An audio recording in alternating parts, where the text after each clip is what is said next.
1989 जब बॉलीवुड में मार धाड़ और एक्शन का दौर अपने चरम पर था। एक तरफ थे लोग थिएटर्स में गोलियों की गड़गड़ाहट सुनने जा रहे थे, तो दूसरी तरफ पर्दे पर रिलीज हुई एक ऐसी फिल्म जिसने एक्शन को एक कल्ट रोमांटिक ड्रामा में बदल दिया। एक शराबी गुंडा और मवाली जिसे पूरी बस्ती नफरत करती थी, लेकिन जब उसे एक बेसहारा लड़की से सच्चा प्यार हुआ तो उसने अपनी जिंदगी की बाजी लगा दी। गुंडों से मेरी इज्जत बचा ली, इस खोली में लाकर मेरी इज्जत बढ़ा दी। अभी क्या है मैं इस गुंडे की रखायत नहीं चाहिए मेरे को तुम्हारा एहसान। दोस्तों, आज हम बात कर रहे हैं महागुरु यानी मिथुन चक्रवर्ती की करियर डिफाइनिंग और कल्ट क्लासिक फिल्म प्रेम प्रतिज्ञा की। इस फिल्म ने माधुरी दीक्षित को बॉलीवुड की धक धक गर्ल बनने की सीढ़ी दी। ऐसे रूप में दिखाया जिसे देखकर क्रिटिक्स भी दंग रह गए। लेकिन क्या आप जानते हैं कि इस फिल्म को बनाने को पीछे कितना बड़ा रिस्क था? क्यों मिथुन चक्रवर्ती और माधुरी दीक्षित का करियर दांव पर लगा था। मैं रात दिन काम करूंगी और तुम्हारी पाई चुका दूंगी। बस मैं चाहती है टांग तोड़ के रख दूंगा अगर घर से बाहर कदम रखा तो। और क्या थी वो बॉक्स ऑफिस की टक्कर जिसने उस दौर के ट्रेड पंडितों की नींद उड़ा दी थी। आज की इस वीडियो में हम फिल्म की बजट, कलेक्शन और अनसुने फैक्ट और इसके पीछे की असल ड्रामे की डिकोड करेंगे। दोस्तों, वीडियो के एंड तक जरूर देखिएगा, क्योंकि आखिरी वाले फैक्ट को सुनकर आप भी चौंक जाएंगे। लेकिन दोस्त, औरत की बेवफाई को समझना दुनिया के किसी मर्द के बस की बात नहीं। कहानी की शुरुआत होती है साउथ से। साल 1980 में तमिल सिनेमा में एक फिल्म आई थी जिसका नाम वंडी चक्रम है। यह फिल्म ब्लॉकबस्टर रही और इसी फिल्म से सिल्क स्मिता को बड़ा ब्रेक मिला था। जब हिंदी सिनेमा के जाने माने और बेहद संजीदा डायरेक्टर बापू ने इस कहानी को देखा, खुद का नहीं है भरोसा कोई, इसे हिंदी में रीमेक करेंगे। लेकिन हिंदी के राजा भैया एक शराबी, गुस्सैल मगर दिल के साफ गुंडे का रोल कौन करेगा? बापू को एक ऐसा एक्टर चाहिए था जो एक्शन भी कर सके और जब रोए तो दर्शकों की आंखों में भी आंसू आ जाए। ये सपना किसी को दिखाएगी, सच कहीं और करेगी। होश उड़ा दे हमारे, अभी तक पैदा न ऐसा हुआ। उस दौर में angry young man Amitabh Bachchan के बाद अगर कोई जनता का असली मसीहा था तो वो थे मिथुन चक्रवर्ती। मिथुन दा ने जब इस रोल की स्क्रिप्ट सुनी तो उन्होंने तुरंत हाँ कह दिया। वो अपने डिस्को डांसर वाली इमेज से बाहर निकलकर कुछ ऐसा करना चाहते थे जो उनके अभिनय की गहराई को दिखाए। हम अलबेले शोलों से खेले, तेरी तो हस्ती है क्या। अब तलाश थी लीड एक्ट्रेस की। उस वक्त माधुरी दीक्षित तेजाब, जो कि 1988 की कामयाबी के बाद स्टार बन चुकी थी। बापू को एक ऐसी लड़की चाहिए थी जो बेहद मासूम दिखे, जो एक गुंडे के दिल को पिघला सके। इश्क किसी से, शादी किसी से, सिंदूर किसी का, साड़ी। तुम चलाओगे? क्यों? इतने सारे लोग चलाते हैं, मैं क्यों नहीं चला सकता? दुनिया भर की बातें सुनाई उस लौंडिया ने। माधुरी दीक्षित इस रोल के लिए परफेक्ट थी। इस फिल्म में विनोद मेहरा ने एक प्रोफेसर का बेहद शानदार और पॉजिटिव रोल निभाया जो कहानी का टर्निंग पॉइंट बनते हैं। वहीं सतीश कौशिक ने मिथुन के दोस्त के रूप में कॉमिक रिलीफ और इमोशन का तड़का लगाया। दोस्तों, लेकिन दोस्त, औरत की बेवफाई को समझना दुनिया के किसी मर्द के बस की बात नहीं। प्रेम प्रतिज्ञा की मेकिंग कोई आसान काम नहीं थी। डायरेक्टर बापू अपनी फिल्मों में परफेक्शन के लिए जाने जाते थे। फिल्म की शूटिंग बॉम्बे की असली बस्तियों और सेट्स पर की गई थी ताकि वो रॉ और रियलिस्टिक फील आए। मिथुन चक्रवर्ती को एक शराबी और मवाली का किरदार निभाना था।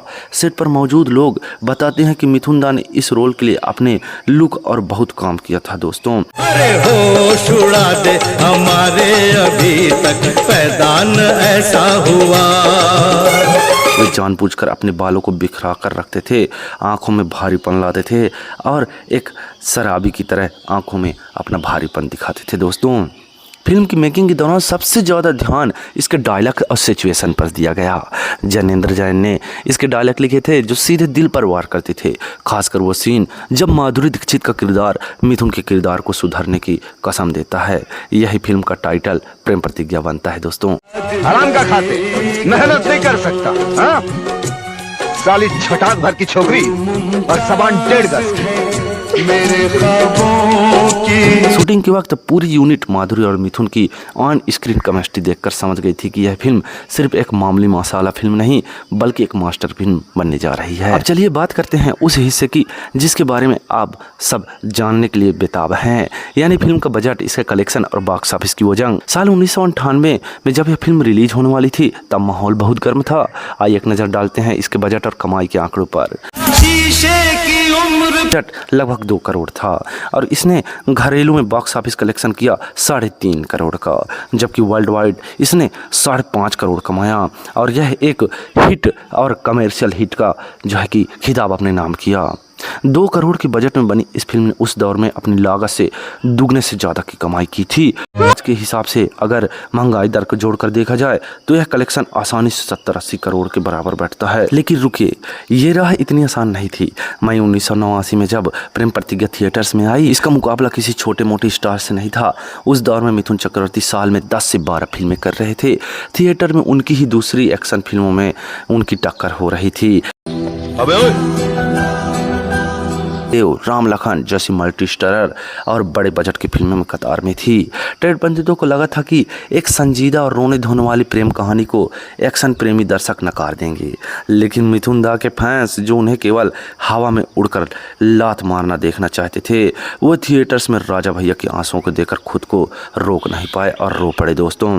लेकिन दोस्त, औरत की बेवफाई को समझना दुनिया के किसी मर्द के बस की बात नहीं। फिल्मों ने सिंगल स्क्रीन पर रिकॉर्ड तोड़ भीड़ जुटाई और बॉक्स ऑफिस पर एक बड़ी हिट साबित हुई दोस्तों। अब वक्त आ गया है उस अनसुने फैक्ट्स का जो शायद ही किसी आम सिनेमा लवर को पता होंगे। चलिए काउंटडाउन शुरू करते हैं दोस्तों। फैक्ट नंबर 1, माधुरी दीक्षित का पहला फिल्म फेयर नॉमिनेशन। यूँ तो माधुरी दीक्षित को स्टारडम तेजाब से ही मिला था, लेकिन प्रेम प्रतिज्ञा वो पहली फिल्म थी जिसने उनके अंदर की बेहतरीन एक्ट्रेस को दुनिया के सामने रखा था। इसी फिल्म में लक्ष्मी के किरदार के लिए माधुरी दीक्षित को उनके करियर का पहला फिल्म फेयर का बेस्ट एक्ट्रेस नॉमिनेशन मिला था। हालांकि वो अवार्ड नहीं जीत पाई, लेकिन इस फिल्म ने उन्हें गंभीर अभिनेत्रियों की लीग में खड़ा कर दिया था। फैक्ट नंबर 2, किशोर कुमार का आखिरी दौर का गाना। इस फिल्म का संगीत बप्पी लहरी ने दिया था। फिल्म का सबसे मशहूर गाना प्याल की, जिसका ओरिजिनल वर्जन आनंद बख्शी और लक्ष्मीकांत प्यारे ने आशा के लिए बनाया था, उसे इस फिल्म में एक अलग अंदाज में पिरोया गया दोस्तों। इसके अलावा प्यार कभी कम नहीं करना गाना आज भी एवरग्रीन है, जिसे किशोर कुमार और आशा भोसले ने अपनी आवाज़ में दी थी। यह किशोर दा के आखिरी दौर के सबसे खूबसूरत गानों में से एक गाना था दोस्तों। कि मिथुन चक्रवर्ती का अवार्ड विनर लुक इसी फिल्म से डिसाइड हुआ था दोस्तों। क्या आप जानते हैं कि क्रिटिक्स जो हमेशा मिथुन चक्रवर्ती को बी ग्रेड एक्शन फिल्मों के लिए आलोचना करते थे, उन्होंने प्रेम प्रतिज्ञा के लिए मिथुन दा की जमकर तारीफ की। कई मैगजीन्स ने उस वक्त लिखा था कि मिथुन के करियर का सबसे बेस्ट परफॉर्मेंस है, जिसके लिए उन्हें नेशनल अवार्ड मिलना चाहिए था। हालांकि उन्हें अपने करियर में 3 नेशनल अवार्ड मिले, लेकिन इस फिल्म के लिए नहीं मिला दोस्तों। लेकिन दोस्त, औरत की बेवफाई को समझना दुनिया के किसी मर्द के बस की बात नहीं। ये सपना किसी को दिखाएगी। फैक्ट नंबर 4 है, यह है कि विनोद मेहरा के साथ इनमें अनोखा संयोग बैठा था। इस फिल्म में विनोद मेहरा ने प्रोफेसर का किरदार निभाया था। यह माधुरी दीक्षित और विनोद मेहरा की एक साथ पहली अभिनय की मिथुन के एग्रेसिव कैरेक्टर को स्क्रीन पर बैलेंस करने में मदद की थी दोस्तों। फैक्ट नंबर 5 की बात करें तब, जैसा कि मैंने पहले बताया, यह फिल्म तमिल के वड्डी चक्रम की रीमेक थी। ओरिजिनल फिल्म में जो किरदार हिंदी में रंजीत या अन्य गुंडों के इर्द गिर्द घूमता था, वहाँ साउथ के संसक सिल्क स्मिता ने एक बेहद बोल्ड रोल प्ले किया था दोस्तों। हिंदी रीमेक बनाते समय बापू ने उत्तर भारतीय दर्शकों के मिजाज के हिसाब से कहानी में थोड़े बदलाव किए और इमोशनल ड्रामा को ज़्यादा तवज्जो दी थी। प्रतिज्ञा सिर्फ एक फिल्म नहीं है, बल्कि यह इस बात का सबूत है कि जब बॉलीवुड का सबसे बड़ा एक्शन स्टार अपने अंदर के असली एक्टर को जगाता है तो इतिहास बनता है। इस फिल्म ने दिखाया कि प्यार में कितनी ताकत होती है। यह एक गिरते हुए इंसान को भी मसीहा बना सकता है। आज रिलीज के इतने सालों बाद भी जब मिथुन दा के करियर की टॉप 5 फिल्मों की बात होती है तो प्रेम प्रतिज्ञा का नाम गर्व से लिया जाता है।